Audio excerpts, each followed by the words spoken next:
வணக்கம். இன்றைக்கி நான் உங்கள்கிட்ட ஷேர் பண்ணுறேன் கண்டென்ட் என்னென்னு பார்த்தீங்கன்னா, நான் ஒரு விஷயம் பேசணும்னு யோசித்து தான் இந்த டாபிக் எடுத்தேன்.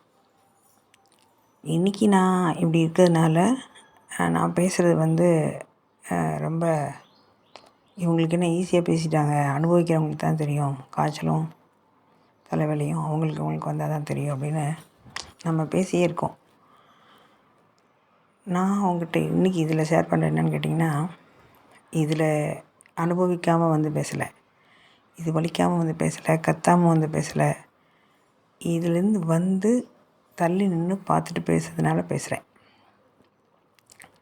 இந்த விளக்கமெல்லாம் உங்கள்கிட்ட சொன்னால் கூட நீங்கள் கேட்பீங்களா மாட்டிங்களாங்கிறது தெரியாது. ரெண்டாவது என்னென்னு கேட்டிங்கன்னா, இந்த மாயைக்குள்ளே சிக்கிக்கிட்டா இன்றைக்கி நான் கரண்ட் பில் கட்டணும், இன்றைக்கி நான் வீட்டு வாடகை கொடுக்கணும், இன்றைக்கி நான் ஸ்கூல் ஃபீஸ் கட்டணும், இதுக்கு முதல்ல வழி சொல்லுங்கள். 3 வேளை சாப்பிட்றத விடுங்க, இன்றைக்கி சாப்பிட்றதுக்கு எனக்கு ரைஸ் இல்லை, நான் என்ன பண்ணுறது? உங்கள் ஞானத்தையும் உங்கள் அறிவாளித்தனத்தையும் எங்கே கொண்டு போய் வச்சுக்கோங்க, எங்களுக்கு தேவையில்லை அப்படிங்கிற மனிதர்கள் தான் இங்கே 60% இருக்காங்க. அப்போது யாருக்காண்டி இந்த மனிதர்கள் இவ்வளோ ஓடுறாங்க? யாருக்காண்டி இந்த கரண்ட் பில் கட்டுறது, இந்த ஸ்கூல் ஃபீஸ் கட்டுறது, இதெல்லாம் வாழ்க்கையில் மஸ்ட்டு.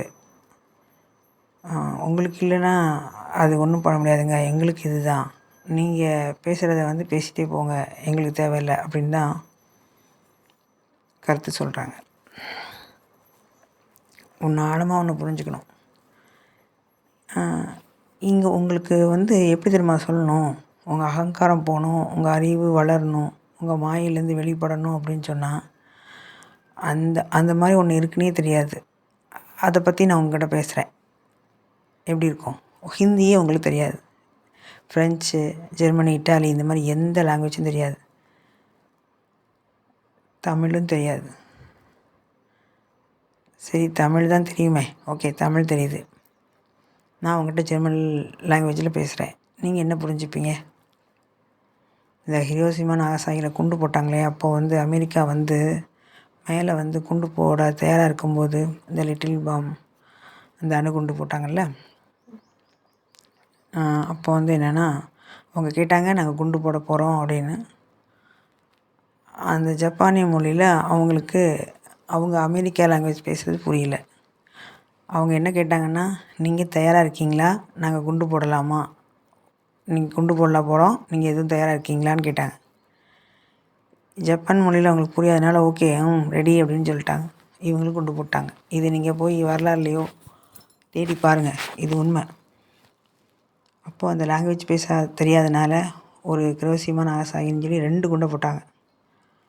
அப்போது லாங்குவேஜ் தெரில. இப்போ நான் தமிழில் தான் பேசுகிறேன், இதுவே உங்களுக்கு புரியல. உங்களுக்கு பிடிச்ச மாதிரி பேசணும், உங்கள் அகங்காரம் இருக்கணும், உங்கள் அகங்காரத்துக்கு ஏற்ற மாதிரி நான் பேசணும். இப்படி தான் எல்லாம் எதிர்பார்க்குறீங்க. எனக்கு டைம் இல்லை, ஷார்ட்டாக சொல்லுங்கள், 2 மினிட்ஸில் சொல்லுங்கள், அதனால் ஷார்ட்ஸ் அந்த மாதிரி கொண்டு வந்திருக்காங்க.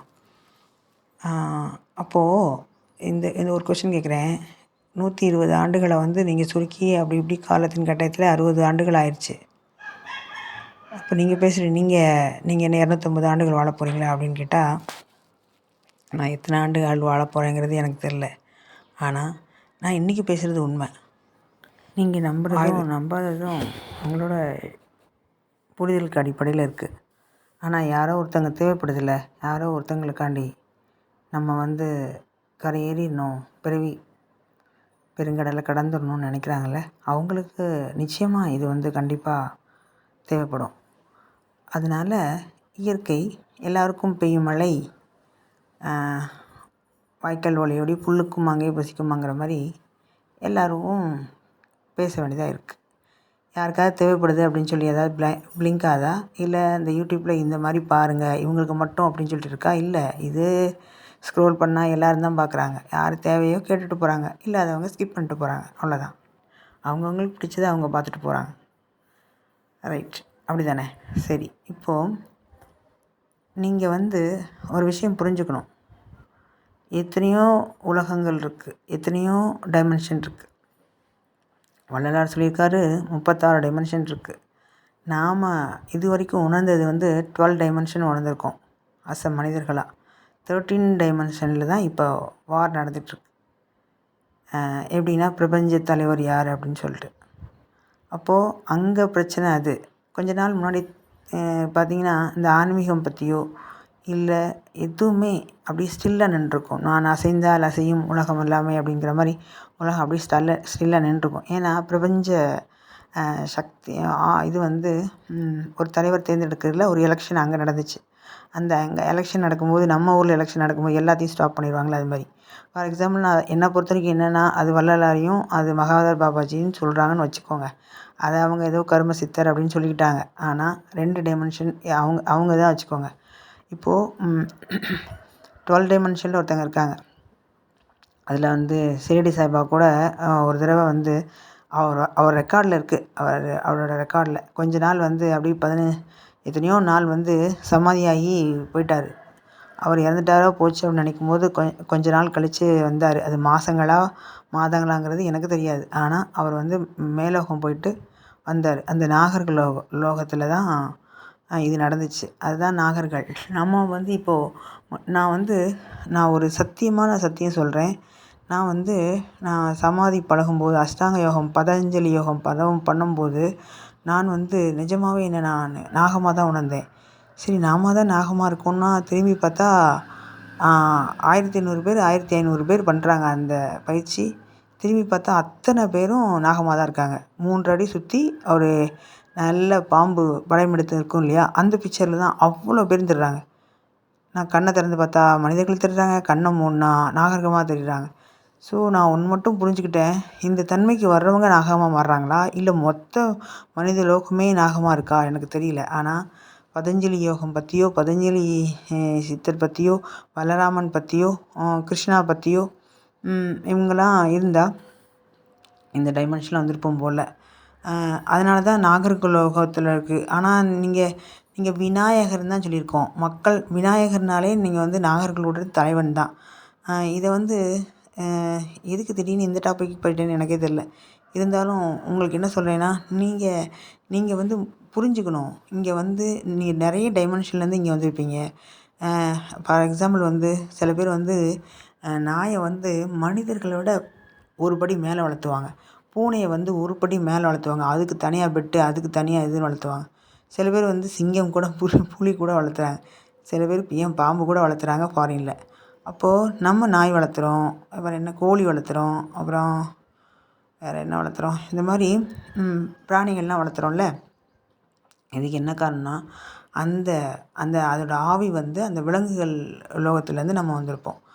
அப்புறம் வந்து பார்த்திங்கன்னா இந்த பறவைகள் வளர்த்துறாங்களே இந்த மாதிரி.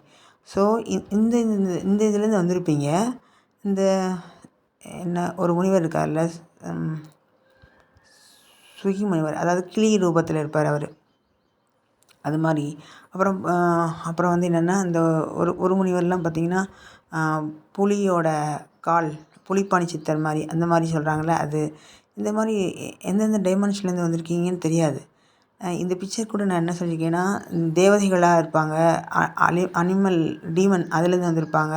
அதுக்கப்புறம் கடவுள் லோகம், அதுக்கப்புறம் வந்து பித்ருலோகம், ஆன்மலோகம், சூட்சும லோகம் இப்படின்னு இருக்குது. மேலே 7 லோகம், கீழே 7 லோகம், நடுவில் இருக்கிறது தான் பூமி. ஸோ நீங்கள் கீழே 7க்கு போகிறீங்களா, மேலே 7க்கு போகிறீங்களா, இந்த மாதிரி போய் பறந்து வந்துட்டுருக்கீங்க.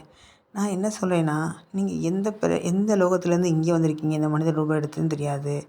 எவ்வளோ உங்களுக்கு கர்மா இருக்குதுன்னு தெரியாது. இங்கே வந்து இந்த ஊர் இந்த வீடுங்கிறது எப்படி பற்று ஆயிக்குதோ அதே மாதிரி நீங்கள் ஆயிட்டீங்க. அதனால உங்களுக்கு இவ்வளோ வலி வருது. அதனால தான் இவங்க வந்து இது நிலையாமைனா புரிஞ்சுக்கணும்னு சொல்லி கொடுத்தாங்க. திருக்குறளில் வந்து இவ்வளோ அதிகாரங்கள் வச்சு நூல்கள் வச்சு சொல்லி கொடுத்தாங்க.